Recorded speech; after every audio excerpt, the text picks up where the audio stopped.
नमस्ते दोस्तों, मेरा नाम डॉक्टर राहुल मोदी है। मैं एक ईयर नोज थ्रोट यानी कान नाक गले की बीमारी का स्पेशलिस्ट हूं। दोस्तों, आज देश कोविड की महामारी से जूझ रहा है और इसके साथ ही हम ब्लैक फंगस या म्यूकरमाइकोसिस की भी एक महामारी कह लीजिए वो देख रहे हैं। हमारी ये मान्यता है ये बीमारी कोविड पेशेंट्स में टालने योग्य है। कोविड एक नई बीमारी है दोस्तों, बट म्यूकरमाइकोसिस डॉक्टर्स सालों से या कहूं दशकों से देखते हुए आ रहे हैं और ये बीमारी डायबिटीज पेशेंट्स में जब शुगर अनकंट्रोल्ड हो जाती है तब देखी जाती है।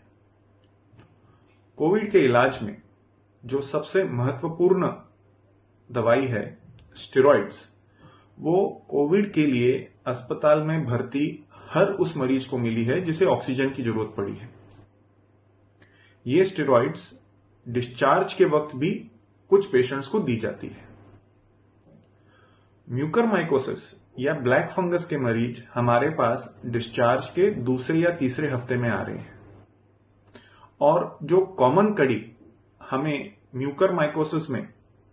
जो ये पेशेंट्स आ रहे हैं उनमें दिखी है वो ये है कि एक, इन सब मरीजों को स्टेरॉइड्स और साथ ही में टॉसिलिजुमैब और स्ट्रॉन्ग दवाइयां मिली हैं, और दूसरा, ऑन एडमिशन इनकी शुगर लेवल्स बड़ी हाई रही हैं, 350, 400, 450। तो हमें यह समझना जरूरी है कि जो म्यूकर हम आज देख रहे हैं, जो ब्लैक फंगस हम आज देख रहे हैं और जो हम दशकों से देखते हुए आ रहे हैं, वो दोनों के कारण एक समान है कि शुगर बढ़ने से, शुगर अनकंट्रोल्ड होने से ये फंगस जो सामान्य तौर पर नॉर्मल इंडिविजुअल्स में भी रहता है, स्टडीज में देखा गया है कि 90% लोगों में ये फंगस या ऐसे फंगस वास करते हैं जो शुगर बढ़ने पर हावी हो जाते हैं। तो दोस्तों, आज मेरी एक दरख्वास्त रहेगी आप लोगों से कि अपने परिजन, मित्र जब भी अस्पताल से डिस्चार्ज लेकर आते हैं तो तापमान, टेम्परेचर और ऑक्सीजन लेवल के साथ साथ पहले 30 दिन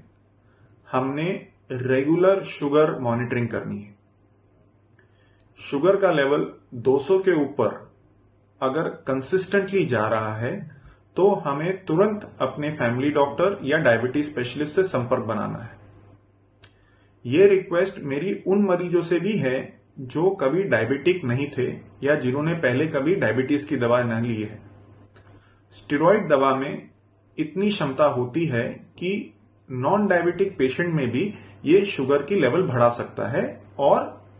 वो पेशेंट को इसलिए ब्लैक फंगस हो सकता है। तो डायबिटिक और नॉन डायबिटिक सभी लोगों ने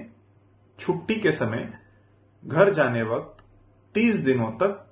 शुगर का माप लेना है और टारगेट शुगर 200 से कम रखना है। मेरी दूसरी रिक्वेस्ट यह है कि अगर इन मरीजों में जो भी अस्पताल से डिस्चार्ज होकर आए हैं, माइल्ड डिजीज हो, मॉडरेट डिजीज हो, सीवियर डिजीज हो, छुट्टी के समय जब भी वो घर पर आए, पहले 30 दिनों में अगर दांतों में दर्द,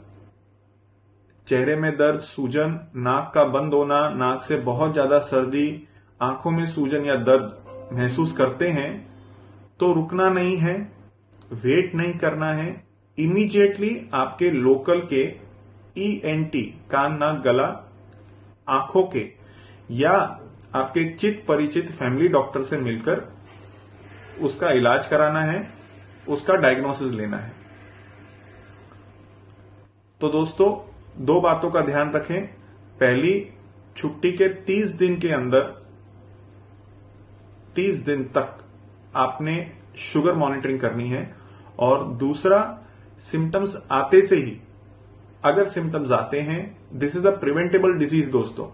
सिम्टम्स आते से ही आपने लोकल के डॉक्टर को दिखा देना है ताकि इसका जल्द ही जल्द डायग्नोस